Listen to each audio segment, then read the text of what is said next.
The First Lady will also visit New Jersey, the only other state holding governor's elections this year. She will stump for Democratic incumbent Phil Murphy Friday, and former President Barack Obama will be on the campaign trail for him later this month. Here's what both candidates said about those heavy-hitting Democrats' visits to the Garden State. We got our team to turn out, and if our team turns out in size, I think that'll be a good result for us. Jack Ciattarelli is just going to continue to go out and do what he's been doing for the past 22 months. I don't need anybody else to help me win this election. Murphy is ahead of Republican Jack Ciattarelli by 9 points, according to a Stockton University poll from the end of September. His lead has narrowed from earlier in the race. For more, I want to bring in CBS News political reporter Adam Brewster. He has been on the campaign trail in New Jersey. Hi there, Adam. Great to see you back on the campaign trail. I know you talked to both candidates. Let me start with this. Governor Murphy has led polls throughout this contest, though his lead has tightened somewhat recently. What issues are driving this race? Certainly, the pandemic is still one of the issues driving things here in New Jersey, and the issues that surround that, whether that be student mask mandates or whether that be some of the vaccine requirements that are starting to take effect in New Jersey later this month and next month for certain types of workers. And then also, of course, there are some issues, state-based, kitchen table issues. Jack Ciattarelli, his Republican opponent, has tried to focus heavily on New Jersey's high tax rate, particularly the high rate of property taxes in New Jersey. He says the state needs a more equitable system. Of course, taxes have been high in New Jersey for a long time, but voters have said that that is one of their top issues after the pandemic. You also hear talk about climate change, about education, and about voting rights. These are three of the other big issues besides those couple of headline issues in terms of taxes and the pandemic here in New Jersey.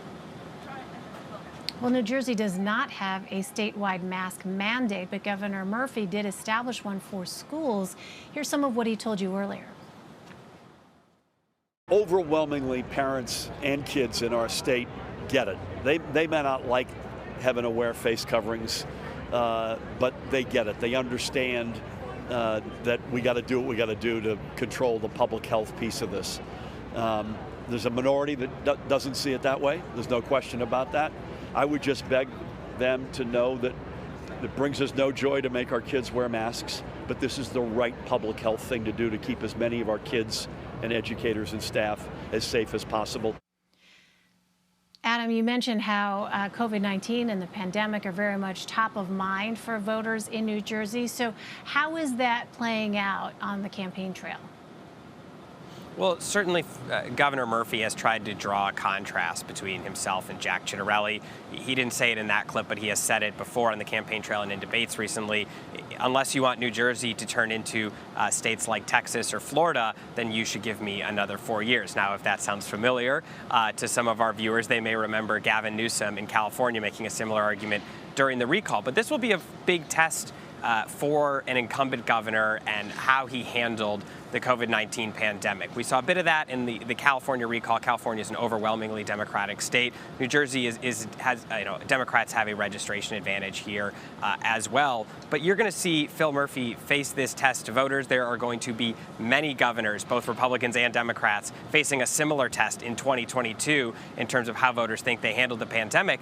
And when I was at a Ciattarelli campaign event today, two of the biggest applause lines came when he said that he does not support vaccine mandates. He would get rid of the student mask mandate.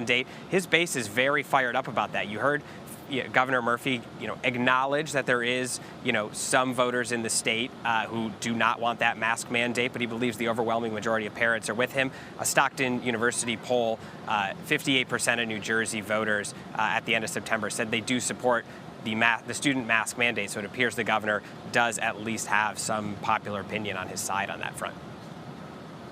Interesting. And I know you asked both candidates whether they would accept the results of the election. Governor Murphy told you that he would 100%. And here's what Republican candidate Jack Ciattarelli said to you. Elections are fair here in New Jersey, and again, I'm confident in the outcome for Jack Ciattarelli on November 2nd. And if it goes the other way, you'll be there up on stage saying, well, hat tip to my opponent? I'll be the first to congratulate Phil Murphy if it goes the other way, but it's not going to. It's interesting, Adam, because Jack Ciattarelli has distanced himself from former President Trump and others who question American election integrity. Has that helped or hurt his campaign? Is there any way to tell at this point?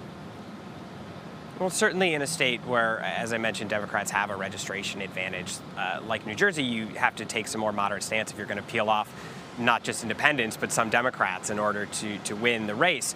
And that's one of the issues where, Jack Ciattarelli's come out and said elections are fair. We run them well here in New Jersey. I pledge to accept the results. Now, late last year, he was at a Stop the Steal rally. His campaign has said that he didn't realize that that's what it was going to be when he was invited to be there. The Murphy campaign has sort of seized on that, but since, especially since the attack at the Capitol on January 6th, Jack Ciattarelli has been very vocal about the fact that he believes President Biden won the election and that, he believes that there was not, widespread fraud that was the cause of that. That was sort of a dividing line between him and his Republican opponents during the Republican primary here in New Jersey. He did bring up, voting regulations in New Jersey during his campaign appearance today, said that he wants to see, voter ID laws in New Jersey. And, he believes that the 9 days of early voting that will take effect this year in New Jersey, this will be the first time there are 9 days of early in-person voting. He believes that number should actually be about 3 or 4 days. And his reasoning for that comes to the cost that comes with running 9 days of early voting. But certainly very forceful today, coming out saying, I will accept the election results. I believe that they are free and fair here in New Jersey. All right, Adam, as someone who's been covering these candidates, what can we expect to see in the home stretch of this race? Well, I think you're going to continue to see, two pretty basic messages from these candidates. For Governor Murphy, he's been saying, hey, Democrats, do you like the way things have been going in this state? Do you want to continue to go forwards, or as he calls them, go back to the bad old days under Chris Christie? That is sort of the choice that he is putting out there to try to motivate his base and take advantage of that built-in advantage he has by being a Democrat in New Jersey. And for Ciattarelli, he trying to make that economic argument.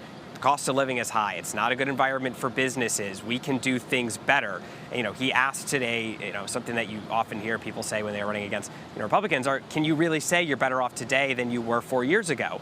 That's sort of the argument that he is trying to make, and you'll see that sort of crystallize. I would expect Mr. Ciattarelli to continue to focus a lot, on economics. Polls have shown that voters trust Governor Murphy on the pandemic, and Mr. Ciattarelli has some advantages on economic issues, slight advantages potentially, and I would expect to see Governor Murphy lean into his response to the pandemic and how he thinks the state needs to emerge from the pandemic. He, consistently says this has been a tragedy, but there's a playbook to get out of this, and we need to continue to follow that playbook in order to get to the other side of this issue.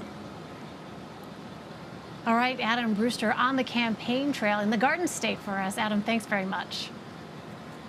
Thanks, Elaine.